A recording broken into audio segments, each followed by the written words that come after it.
नमस्कार बंधुओं, कैसे हैं आप सभी लोग। आप सभी का मेरे YouTube चैनल निरंतर साहित्य दर्पण में आप सभी का स्वागत है।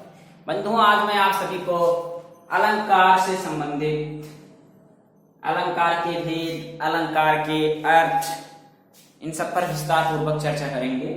उससे पहले एक बात आपको विचार बता देते हैं आज का क्या है। जब तक न होंगे निष्पक्ष भाव, ना होंगी भावनाएं। जब तक न होंगे निष्पक्ष भाव, ना होंगी भावनाएं, परिणाम चाहे जो कुछ भी हो, चाहे तुम कितनी योजनाएं बना लो, परिणाम चाहे जो कुछ भी हो, चाहे कितने भी बने योजनाएं। तो आज का ये विचार था। तो अलंकार का अर्थ हम जानेंगे। सबसे पहले अलंकार का अर्थ क्या है। इससे पहले जानेंगे अलंकार को दो शब्दों में बांटा गया है, मिलकर बनता है अलम जमाकार। अलंकार और अलम को आभूषण कहते हैं। आभूषण यानी सुंदर होता है, इसीलिए हम कह सकते हैं यह एक वस्तु है, इसीलिए हम कह सकते हैं जो काव्य होता है, काव्य, वह काव्य की शोभा बढ़ाने वाला कौन होता है? तत्व जो होता है अलंकार होता है। इसलिए कहते हैं कि काव्य की शोभा बढ़ाने वाले तत्वों को अलंकार कहते हैं। हाँ बंधुओं, क्या कहते हैं? अलंकार कहते हैं। इसके बाद अलंकार के भेद। अलंकार के कितने भेद हैं? दो। एक तो हो गया हमारा शब्द अलंकार और दूसरा हमारा क्या हो गया बेचारा? अर्थ अलंकार। यहाँ आ गया शब्द अलंकार और यहाँ आ गया अर्थ अलंकार। तो दो होते हैं। कितने भेद होते हैं बंधुओं? दो भेद। तो शब्द अलंकार और अर्थ अलंकार। तो शब्द अलंकार को सबसे पहले हम नहीं पढ़ेंगे, सबसे पहले हम पढ़ेंगे अर्थ अलंकार। क्या पढ़ेंगे? हम अर्थ अलंकार पढ़ेंगे बंधुओं। अर्थ अलंकार में हम पढ़ेंगे उपमा अलंकार। क्या पढ़ेंगे? उपमा अलंकार। उपमा अलंकार क्या पढ़ेंगे? उपमा अलंकार।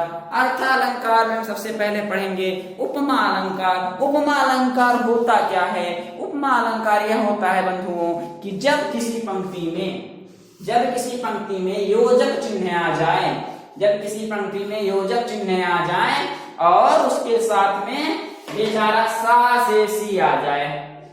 सा, ये भाई हो गया या बहन हो गया, सा से सी आ जाए। क्या आ जाए? एक बेचारा भाई आ जाए, भाई के साथ ही तीनों बहनें आ जाएं। बहन। अब उपमा अलंकार में योजक चिन्ह के साथ सा से सी आ जाए, भाई बहन अगर एक साथ दिखाई देते हैं तो वहां क्या होगा? उपमा अलंकार होगा। हाँ बंधुओं, क्या होगा? उपमा अलंकार होगा। ये भाई हो गया, ये बहन हो गया। ये ट्रिक है, ये ट्रिक के माध्यम से ऐसा कोई कहीं मिलेगा नहीं। ये याद रखने के लिए सबसे सटीक तरीका है, योजक चिन्ह भाई हो गया और सा से सी बहन हो गया। इसलिए उपमा अलंकार में इसे अगर ये दोनों एक साथ भाई बहन दिखाई देते हैं तो वहां पर उपमा अलंकार होगा। उपमा अलंकार के लिए हम आपको एक उदाहरण देते हैं बंधुओं। हाँ, क्या देते हैं? उदाहरण देते हैं। मुख चंद्रमाशा। मुख चंद्रमाशा। मुख चंद्रमाशा। मुख चंद्रमाशा सुंदर है। अब भैया मुख चंद्रमाशा सुंदर है। अब ये योजक चिन्ह भी आपको दिखाई दिया, ये भाई भी आ गया और ये बहन भी आ गई साथ में। देख रहे हो, ये भाई भी है, योजक चिन्ह है और एक बहन भी है, इसलिए दोनों साथ आ गए। इसलिए यहाँ पर क्या हो गया? उपमा अलंकार हो गया। उपमा अलंकार की यही पहचान है। इसी तरीके से हम उपमा अलंकार की पहचान कर सकते हैं जब भाई और बहन साथ में आ जाएं। योजक चिन्ह और सा से सी एक साथ आ जाए, उसे हम क्या कहेंगे? उपमा अलंकार कहेंगे बंधुओं। ठीक है, आगे हम बढ़ते हैं। उपमा अर्थ अलंकार में हम पढ़ेंगे कौन सा? अर्थ अलंकार में हम पढ़ेंगे रूपक अलंकार। ठीक है, क्या पढ़ेंगे बंधुओं? रूपक अलंकार। रूपक अलंकार पढ़ेंगे। हाँ जी, क्या पढ़ेंगे? रूपक अलंकार। रूपक अलंकार को हम कैसे पहचानेंगे? रूपक अलंकार को हम इस तरीके से पहचानेंगे, जब किसी शब्द में केवल एक भाई आए बेचारा और बहन अगर नहीं आए उसके साथ, तो वहां रूपक की पहचान होगी, रूपक अलंकार की। भाई तो आए पर ये बेचारी बहनें ना आ पाए किसी। अब क्या कारण है कि बहन को आना मना है यहाँ पर। अगर बहन आ गई सा से सी तो समझ लेना कि ये रूपक अलंकार जो है किसमें बदल जाएगा, उपमा अलंकार में। तो उपमा अलंकार होगा, क्योंकि रूपक अलंकार को अगर हम पहचानेंगे तो वहां पे केवल योजक चिन्ह होगा बंधु, योजक चिन्ह। और योजक चिन्ह में शब्द नहीं आएंगे, वो सा से सी नहीं आएंगे, इसीलिए इनका सा से सी नहीं होंगे। क्या नहीं होंगे? सा से सी नहीं आएंगे, तब वहां रूपक अलंकार होगा। केवल भाई बेचारा आएगा, बहन को नहीं ले आएगा। अब भाई बेचारा आकर के वहां पर क्या बना दिया? रूपक अलंकार बना दिया। एक ध्यान देना, जब ये अकेला भाई आए तो रूपक अलंकार होगा, और जब बहन को साथ लाए तो क्या होगा? उपमा अलंकार होगा। याद करने का तरीका है, देख लेना। अब हम पढ़ाएंगे भाई बंधुओं क्या? उत्प्रेक्षा अलंकार। वो अर्थालंकार में हम उत्प्रेक्षा अलंकार पर चर्चा करेंगे। अर्थालंकार में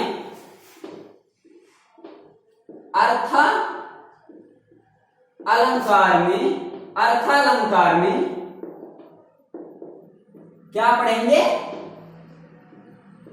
उत्प्रेक्षा अलंकार। हाँ बंधुओं, उत्प्रेक्षा अलंकार पढ़ेंगे। उत्प्रेक्षा अलंकार है क्या? उत्प्रेक्षा अलंकार यह है कि जिस पंक्ति में मानो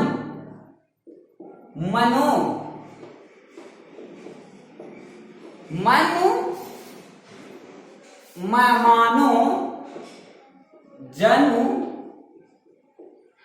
मन मानो जन जानो और ज्यों त्यों आए, तो वहां पर क्या होगा? मैं आपको उसमें बताना या भूल गया, वहां पर उदाहरण नहीं दिया था। किसका उदाहरण? रूपक अलंकार का। सबसे पहले हम उसको देख लेते हैं। रूपक अलंकार का उदाहरण क्या था? रूपक अलंकार का उदाहरण देखो, आप कैसे पहचान करोगे? कैसे पहचान करोगे? मैं चरण कमल बंदो हृदय, चरण कमल बंदो हरि राई। ठीक है, तो यहां पर आप देख रहे हो चरण और कमल के बीच में क्या है? योजक चिन्ह। केवल बेचारा भाई है, बहनों को नहीं ले आया। कितना बहुत मतलब बहुत वो है, बहुत ही चालाक है कि बहन को लाता तो बहुत दिक्कत हो जाती उसे, इसलिए अकेला चलाया। योजक चिन्ह चरण कमल बंदाओ हरिराई, ये किसका था? अभी रूपक अलंकार का मैंने उदाहरण नहीं दिया था, तो उसके लिए था, रूपक अलंकार के लिए। ये ध्यान देना। तो बंधुओं, चरण कमल बंदाओ हरिराई, उसके बीच में योजक चिन्ह है, केवल योजक चिन्ह। बहन नहीं आई, बहन यानी कि सा से सी। ठीक है, अब हम यहाँ पे क्या पढ़ रहे थे? उत्प्रेक्षा अलंकार में मन मानो जन जानो ज्यों त्यों आए, तो वहां पर क्या होगा? उत्प्रेक्षा अलंकार होगा। उत्प्रेक्षा अलंकार होगा। क्या होगा? उत्प्रेक्षा अलंकार होगा। यही कारण है बंधुओं कि इसमें जो इसका जो उदाहरण है क्या है? इसका उदाहरण यह है, जैसे नेत्र मानो कमल है, जैसे नेत्र मानो कमल है। अब भैया नेत्र मानो कमल है, इसमें क्या होगा? मानो जो है नेत्र मानो कमल है, यही पहचान है। अगर मानो कहीं दिख गया, या जन दिख गया, जानो दिख गया, ज्यों दिख गया, त्यों दिख गया, इस तरीके से अगर शब्द दिखते हैं तो होगा उत्प्रेक्षा अलंकार। हाँ बंधुओं, उत्प्रेक्षा अलंकार होगा। इसके बाद हम आगे बढ़ते हैं अतिशयोक्ति अलंकार। अतिशयोक्ति अलंकार की पहचान हम कैसे करेंगे? अतिशयोक्ति अलंकार हम इस अब अर्थालंकार में हम पढ़ेंगे अतिशयोक्ति अलंकार। अतिशयोक्ति अलंकार, अतिशयोक्ति अलंकार। अब भैया जब किसी बात का वर्णन बहुत बढ़ा चढ़ा कर हो। जब किसी बात को हम बहुत बढ़ा चढ़ा कर कहते हैं, उसको कम शब्दों में भी तो कह सकते हैं, इतना बढ़ाने चढ़ाने की क्या जरूरत है। हम सीधे भी कह सकते हैं, घुमा फिरा के उस बात को कहना बात का बतंगड़ बनाना हो जाता है। इसलिए हम जिस बात को बढ़ा चढ़ा कर कहें वो क्या होता है, अतिशयोक्ति अलंकार होता है। हम बात को, जैसे हम उदाहरण देते हैं, अगर हम अपनी बात को बढ़ा चढ़ा कर कहें कि इस प्रकार, जैसे आगे नदियां बड़ी अपार, आगे नदियां बड़ी अपार,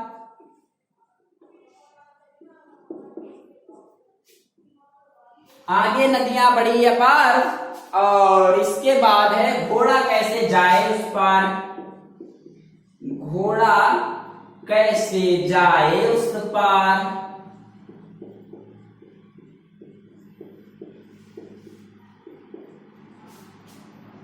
राणा सोच रहे इस पार,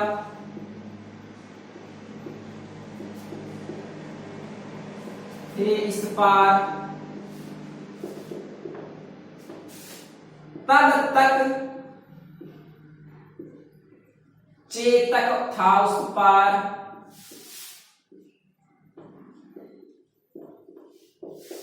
अब देखो, आगे नदियां बड़ी अपार, घोड़ा कैसे जाए उस पार, मतलब यह बात सोच ही रहे थे राणा जी, यानी राणा जी एक राजा हैं। आगे नदियां बड़ी अपार, घोड़ा कैसे जाए उस पार, राणा सोच रहे थे इस पार। नदी के इस पार राणा सोच रहे थे, इतनी बड़ी नदी है, घोड़ा कैसे जाएगा उस पार, यह सोच रहे थे। और तब तक चेतक था उस पार, यानी घोड़े का नाम क्या था, चेतक। तब तक चेतक था उस पार, यानी कि इस बात को सीधे तरीके से भी हम कह सकते थे, घोड़ा कैसे जाएगा उस पार। तो इतना बढ़ा चढ़ाकर कहने की क्या जरूरत थी। जहां बात बढ़ा चढ़ा करके आए वहां क्या होगा, अतिशयोक्ति अलंकार होगा बंधु, अतिशयोक्ति अलंकार होगा। इसीलिए अब हम आगे बढ़ेंगे जिस पर मानवीकरण अलंकार, ये सबसे अलग है थोड़ा। और यह मानवीय अलंकार, जो मानवीकरण अलंकार जो होता है, यह शब्द अलंकार के ही पार्ट हैं। मानवीकरण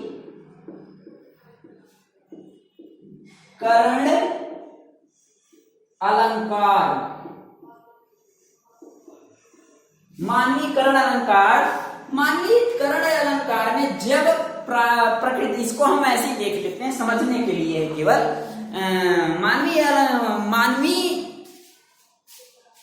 मानवीकरण अलंकार में जब प्रकृति की चीजों में मानवीय भावनाओं के होने का वर्णन होता है। जैसे हम कविता लिखते हैं तो प्रकृति की चीजों को देखकर लिखते हैं, वहां के वातावरण को देखकर लिखते हैं, और हमारे मन के भावों का वर्णन होता है, और उसी को हम मानवीकरण अलंकार कहते हैं। क्या आपने कभी फूल को हंसते देखा है? क्या आपने कभी कलियों को मुस्कुराते देखा है? नहीं देखा है ना। तो जैसे उदाहरण के लिए समझ लेना, फूल हंसे कलियां खिले। अब यहाँ पे काल्पनिक है, काल्पनिक बात हुई है, कवि ने बोल दिया फूल हंसे कलियां खिले। अब भैया मानवीकरण ही तो हो गया। क्या कभी फूल को हंसते हुए देखा है, या कभी कलियों को हंसते हुए देखा है? हमने तो खिलते हुए देखा है भैया। तो अब यहाँ पे क्या हो गया, मानवीकरण अलंकार हो गया, क्योंकि यहाँ ने मानव ने अपनी कल्पना की है, इसलिए मानवीकरण अलंकार हो गया। ठीक है बंधुओं, इसके बाद हम पढ़ेंगे शब्दालंकार। शब्दालंकार के 3 भेद हैं। कौन कौन से? शब्दालंकार के 3 भेद हैं। आप इसको, यह बहुत ही बेसिक चीज है, आप इसको पढ़ते भी आ रहे हैं शब्दालंकार को। अब हम शब्दालंकार में पढ़ेंगे, इसके 3 भेद हैं। शब्दालंकार के 3 भेद हैं। कौन कौन से? शब्दालंकार के 3 भेद हैं। कौन कौन से? कौन कौन से? अनुप्रास, अनुप्रास और अनुप्रास अलंकार हैं। और कौन कौन से? यमक और श्लेष, श्लेष अलंकार हैं। कौन कौन से? यमक और श्लेष अलंकार है। तो ये तीन हैं। हम इनमें सबसे पहले अनुप्रास के बारे में पढ़ेंगे। किसके बारे में पढ़ेंगे बंधुओं? अनुप्रास अलंकार। अब भैया अनुप्रास अलंकार क्या होता है? अनुप्रास अलंकार यह होता है कि वर्ण यानी कि वर्ण की आवृत्ति बार बार हो, वर्ण बार बार आए। जहां जिस पंक्ति में वर्ण बार बार आए वहां क्या होता है? वहां पर अनुप्रास अलंकार होता है। क्या होता है?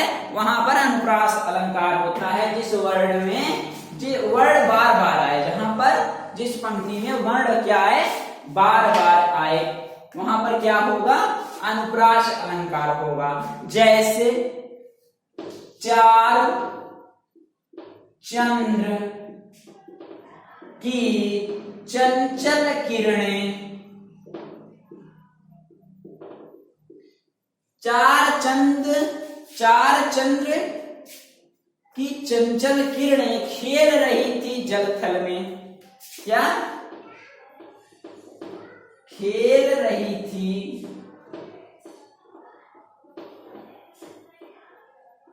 जलथल में। चार चंद्र की चंचल किरणें खेल रही थी जलथल में। यहां पर चार देखो, एक बार, दो बार और तीन बार आ गया, तो इसलिए अनुप्रास अलंकार हो गया। मतलब यहाँ पर वर्ण बार बार आया है। चार चंद्र की चंचल किरणें यानी कि तीन बार आया है, इसलिए यही पहचान है। जब वर्ण बार बार आए तो अनुप्रास अलंकार होगा। इसीलिए बंधुओं हम आगे बढ़ेंगे। आपको अच्छे से समझ में आ गया होगा और यही सबसे सटीक तरीका है। आप ध्यान पूर्वक सुने। अब हम आगे बढ़ेंगे यमक अलंकार पे। यमक अलंकार में शब्दालंकार में हम पढ़ेंगे यमक अलंकार। यमक अलंकार क्या है? यमक अलंकार को हम जानेंगे और सबसे अच्छे तरीके से जानेंगे और आपको समझ में आएगा। एक ही शब्द है हमारे पास, एक ही शब्द एक से अधिक बार आए। एक ही शब्द क्या है? एक ही शब्द एक से अधिक बार आए। एक ही शब्द एक से अधिक बार आए, तब वहां पर क्या बनेगा बंधुओं? जिसका अर्थ अलग अलग हो और अर्थ अनेक हो, और अर्थ क्या हो? अनेक हो। शब्द तो बार बार आए पर अर्थ जो हो अनेक हो। अब भैया ये क्या बात हुई? अर्थ अनेक हो, शब्द बार बार आए, तो वहां पर यमक अलंकार होगा। कौन सा? यमक। तो हम उदाहरण के लिए जानेंगे कौन सा। ये उदाहरण क्या है? जैसे आप लोग पढ़ते आ रहे होंगे, कनक कनकते सौगनी मादकता अधिकाय या खाए बौराए जग, और नर या खाए बौराए ते, और नर या जैसे हुआ ना कनक कनकते सौगनी मादकता अधिकाय या खाए बौराए नर, और या पाए बौराए। तो अगर नर पाता भी है तब भी बौराता है और वो खाता है तो भी बौराता है। तो कनक कनकते, कनक कनकते,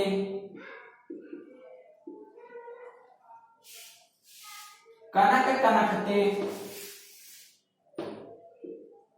सौगुनी मादकता अधिकाय, मादकता अधिकाय। अब यहां पर देखो कनक कितनी बार आया है? 2 बार आया है। कनक कनकते सौगुनी मादकता अधिकाय, इसलिए यहां पर क्या हो गया? कनक का अर्थ हो गया धतूरा और कनक का अर्थ है सोना। आदमी धतूरा खा लेता है तो भी पागल हो जाता है, और सोना पा जाता है तो भी बौरा जाता है। ठीक है, इसलिए यहां पर यमक अलंकार होगा। यमक अलंकार की यही पहचान है। एक ही शब्द एक से अधिक बार आ जाए, एक ही शब्द एक से अधिक बार आ जाए तो वहां उसका अर्थ अनेक हो, अर्थ इसका अनेक है, इसलिए क्या हो गया, यहाँ पर यमक अलंकार हो गया। ठीक है बंधुओं, अब हम आगे पढ़ेंगे। आखिरी अलंकार वह भी है कौन सा, श्लेष अलंकार। क्या है, श्लेष अलंकार। हाँ बंधुओं, श्लेष अलंकार, श्लेष अलंकार। तो हम श्लेष अलंकार शब्द अलंकार में पढ़ रहे हैं। तो शब्द के एक ही शब्द है बेचारा, अकेला एक ही शब्द। क्या है, एक ही शब्द है, एक ही शब्द है बेचारा। अब वो क्या कह रहा है कि एक ही शब्द है और अर्थ उसके अनेक हैं। अब यहाँ पर क्या बात आ गई, अर्थ अनेक है, शब्द एक है, अर्थ अनेक है। अब भैया ये भी सबसे उलझन की बात है, शब्द एक है अर्थ अनेक है। तो यहाँ पर रहीमन पानी राखिए, इसका उदाहरण देते हैं। रहीमन पानी राखिए, बिन पानी सब सून।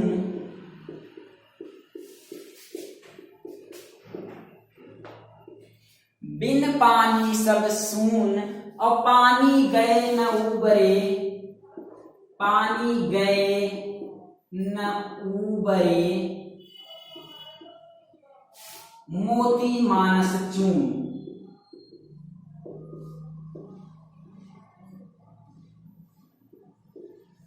पानी गए न उबरे, मोती मानस चून। रहीमन पानी राखिए, बिन पानी सब सून, और पानी गए न उबरे, मोती मानस चून। इसमें पानी का पहला अर्थ क्या है, पानी का यहाँ पहला अर्थ है बंधुओं विनम्रता। मनुष्य को में अंदर क्या होनी चाहिए, विनम्रता होनी चाहिए, पानी की तरह बिल्कुल साफ। ठीक है, और यहाँ दूसरे पानी का अर्थ है क्या, आभा।